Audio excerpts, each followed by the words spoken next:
கிட்டத்தட்ட இதுதான் end of ட்ராகனோட journey மாதிரி ஃபீல் ஆகுது.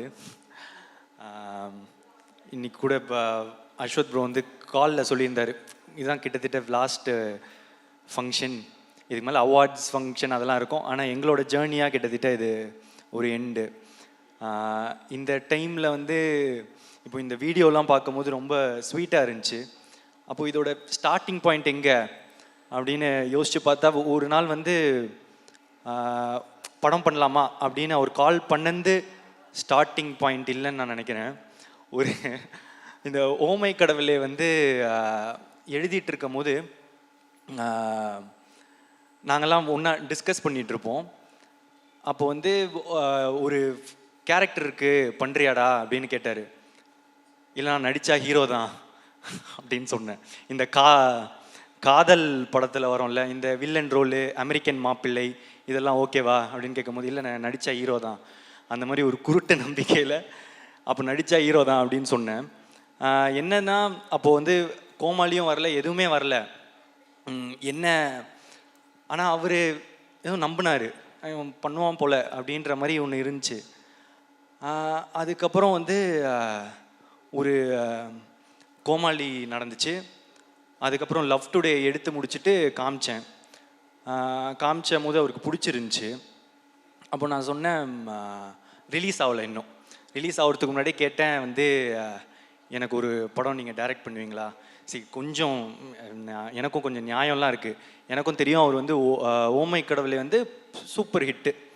அப்போது அவரோட அடுத்த படமும் ஒரு பெரிய பட்ஜெட்லேயோ நல்ல சம்பளம், இந்த இதெல்லாம் ஆசை இருக்கும்னு, ஒரு ஃப்ரெண்டாக நானும் வந்து அதுதான் ஆசைப்பட்றேன், அவருக்கு ஒரு பெரிய பட்ஜெட் படம் அதெல்லாம் கிடைக்கணும்னு. ஸோ நானே சொல்லிட்டேன், ப்ரோ ஒரு மார்க்கெட்லாம் நான் பெருசு பண்ணிட்டு உங்களுக்கு சம்பளம் தர அளவுக்கு ஒரு இதெல்லாம் வந்துடுச்சுன்னா நீங்கள் எனக்கு பண்ணுவீங்களா அப்படின்றது தான் கொஸ்டினாக இருந்துச்சு. அப்போ சொன்னார், நீ மார்க்கெட் பெருசு பண்ணிட்டு வாடா, நான் பண்ணுறேன் அப்படின்னாரு. அப்புறம் நான் என்ன நினச்சேன், ஒரு கொஞ்சம் வருஷத்தில் கொஞ்சம் படத்தில் இது நடக்கும், அப்போது அஸ்வத்தோட நம்ம ஒரு படம் பண்ணுவோன்னு. ஆனால் அது ஒரே படத்தில் நடக்க வச்சது நீங்கள் தான்.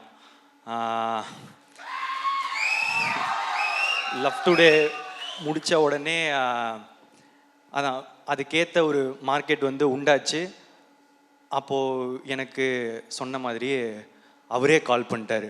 கால் பண்ணி என்னடா படம் பண்ணலாமா அப்படின்னு வந்து கேட்டார். ஸோ இப்போ இதுலேருந்து வந்து ஒரு இந்த ட்ராகன் நடக்கிறதுக்கு வந்து ஒரு இந்த இதுலேருந்து ஒரு 3 ரீசன் இருக்குது. ஒன்று, அஸ்வத் அவங்க வந்து சொன்ன வார்த்தையை காப்பாற்றுறது, அந்த மாதிரி அவர் வந்து சொன்ன வார்த்தையை காப்பாற்றினார். என்னென்னா இது வரைக்கும் அது மட்டும் இல்லை, எனக்கு வந்து அதான் மார்க்கெட் பெருசு பண்ணிட்டு வாடா பண்ணுறேன் அப்படின்னு சொன்ன உடனே அவரே கால் பண்ணாரா, அது ஒரு விஷயம். அடுத்த விஷயம், உனக்கு ஒரு நல்ல படம் பண்ணுறேன் அப்படின்னு சொன்னார், பண்ணார். 3வது விஷயம், உண்மையாக சொன்னார், 100 days படம் ஓடண்டா, நான் அந்த மாதிரி ஒரு படம் பண்ணுறேன்னு. ஸோ சொன்ன வார்த்தையை காப்பாற்றின அஸ்வத்துக்கு தேங்க்ஸ். ஸோ அதனால தான் இந்த ரீசன், இந்த படம் ட்ராகன் நடந்ததுக்கு ரீசன். இன்னொரு 2வது ரீசன் வந்து, அன்றைக்கி ஒரு வச்சனில் ஒரு குருட்டு நம்பிக்கை, நடிச்சா ஹீரோ தான் அப்படின்னு. அதுக்கு ஒரு லாஜிக்கே இல்லை. நினச்சி பார்த்தா இப்போ எப்படி அப்படின்னு நினச்சி தெரியல, அது ஏதோ நடந்துருச்சு. 3வது வந்து நீங்கள் கொடுத்த அந்த வெற்றி, லவ் டுடேவோட வெற்றி, அந்த வெற்றினால் மட்டுமே இந்த படம் சீக்கிரமாக நடந்துச்சு. அதுக்கப்புறம் முக்கியமாக வந்து ஏஜிஎஸ். ஆமாம், எங்களுக்கு இது வந்து எங்களோட 2வது 100th day ஃபங்க்ஷன். அப்போ இதுலேருந்து எங்கள் ஜேர்னி எவ்வளோ பெருசாக இருந்திருக்கும், எங்களுக்குள்ளே என்ன ரிலேஷன்ஷிப் இருக்கும் அப்படின்றது இப்போ நாங்கள் ஃபீல் பண்ணுறதை தாண்டி உங்களுக்குமே ஃபீல் பண்ண ஆரம்பிச்சிருப்பீங்க. ஏன்னா நான் வந்து இந்த லவ் டுடே பண்ணும் போது இன்னொரு படமும் பண்ணுறோம் அப்படின்னு தான் பேசினோம்.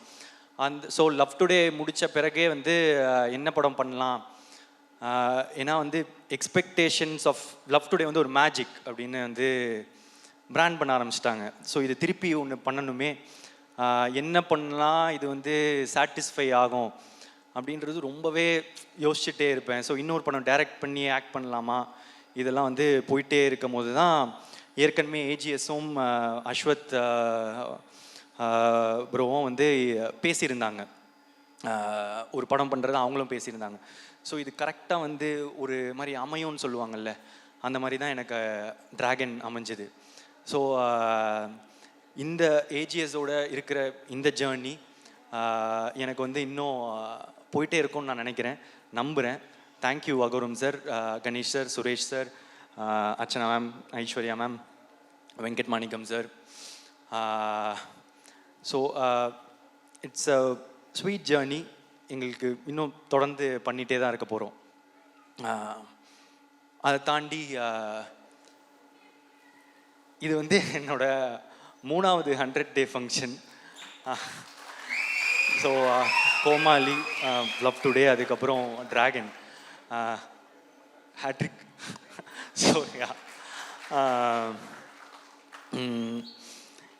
ஆனால் இந்த படம் டிராகன் வந்து ரொம்ப இம்பார்ட்டண்ட் இந்த படத்தோட வெற்றி. ஏன் அப்படின்னா, இப்போ கோமாளி ஹிட் ஆகும்போது வந்து ஒரு படம் ஹிட் ஆகிடுச்சு, எப்போவுமே அந்த 2வது படம்ன்றது ரொம்ப இம்பார்ட்டண்ட்டு டேரக்டராக. இல்லைன்னா ஃபஸ்ட்டு படம் லக்கு மாதிரி ஆகிடும், ஏதோ ஒரு படம் ஓடிடுச்சு அப்படின்ற மாதிரி ஆகிடும். ஸோ அதனால் 2வது படம் ரொம்ப இம்பார்ட்டன்ட்னு நினச்சேன். ஆனால் அந்த 2வது படமும் எனக்கு ஃபஸ்ட்டு படம் மாதிரி ஆகிடுச்சு, லவ் டுடேனா. அதுலேயும் வந்து தடவை நடித்ததுனால அது ஒரு ஃபஸ்ட்டு படம் மாதிரி ஆகிடுச்சு. ஸோ அதுக்கப்புறம் அந்த படம் ஓடிச்சு, வெற்றி. ஸோ அப்போது டேரக்டராக 2 படம் ஓடிச்சு, ஓகே நான் டைரக்ட் பண்ணுவேன். ஆனால் இப்போ ஆக்டராக திரும்ப ஒரு படம் தான் ஹிட்டு, ஏதோ ஒரு படம் ஹிட் ஆகிடுச்சு, இல்லை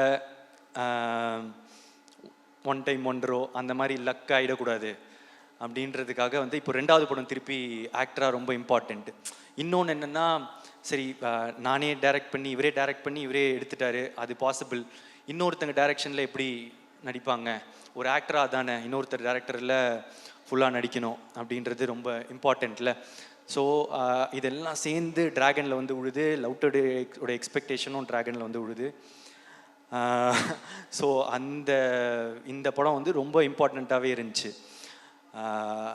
இதோட வெற்றி இந்த 2வது படமாக எனக்கு ஹிட் ஆனதுக்கு, அதுக்கப்புறம் இப்போது 2 படம் டைரக்டராக 2 படம் ஆக்டராக எனக்கு ஹிட் ஆனதுக்கு இப்போது முக்கியமான ரீசன் வந்து இப்போது அஸ்வத், ஏஜிஎஸ் அண்ட் அதெல்லாம் தாண்டி ஆடியன்ஸ் நீங்கள் தான். ஆமாம். ஏன் அப்படின்னா,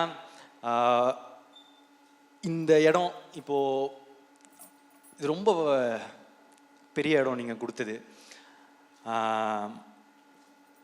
ஃபஸ்ட்டு படமே எனக்கு வந்து நீங்கள் கூட்டிகிட்டு போய் நிற்க வச்ச உயரமோ இடமோ வந்து ரொம்ப பெருசு. அதை தாண்டி திருப்பி வந்து டிராகனில் வந்து நீங்கள் கொடுத்துருக்குற இந்த இடம் வந்து ரொம்ப பெருசு. இதுக்கு நான் வந்து என்றைக்குமே வந்து உங்களுக்கு நன்றி கடனோடு தான் இருப்பேன்.